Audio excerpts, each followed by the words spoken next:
Poslije teškog poraza na Krbavskom polju, na kojem je, kako pišu kroničari, propao cvijet hrvatskog plemstva, Hrvatska se našla u smrtnoj opasnosti pred turskom vojnom silom. Tegobe i mračnu neizvjesnost toga doba pop glagoljaš Martinac sažao je u potresnoj rečenici: "I tada počeše cviliti matere i udove i mnogi drugi i bi tuga velika kakva nije bila od vremena Tatara i Gota i Atila." U borbi za opstanak naroda, Hrvatski sabor je pokrenuo samostalnu diplomatsku akciju u zemljama kršćanske Europe. Tadašnji hrvatsko-ugarski kralj Vladislav nije imao snage, ani odviše volje pomoći Hrvatima. Sa zasjedanja u Bihaću staleži su 10. travnja 1494. uputili dramatično pismo papi Aleksandru VI i njemačkom caru Maksimilijanu.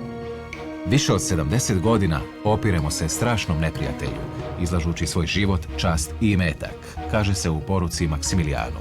Ako padne Hrvatska, neprijatelj će lako napadati sve kršćanske zemlje. Sabor je upozorio da se Hrvatska nalazi pred turskim zahtjevom o predaji, te moli Maksimilijana da bi nama u pomoć pohitali ili nas barem topovima i barutom za obranu naših gradova opskrbili. S europskih dvorova godinama su odgovarali verbalnom potporom, ali ne i oružjem, pa je ugrožena Hrvatska i dalje sama krvarila u svakodnevnom ratu s Turcima. I poslije 3 desetljeća krvavih borba čuli su se slični vapaji. Godine 1522. knez Bernardin Frankopan u Ninbergu je u svom znamenitom govoru za Hrvatsku ponovno tražio brzu i nužnu pomoć. "I o tebi se radi kad susjedova kuća gori", dobacio je njemačkom državnom saboru. Naposljetku je Hrvatska svedena na ostatke ostataka svoga kraljevstva, iako je izbor Habsburgovaca za nove vladare barem donekle ojačao njezinu obranu od stalnih turskih nasrtaja.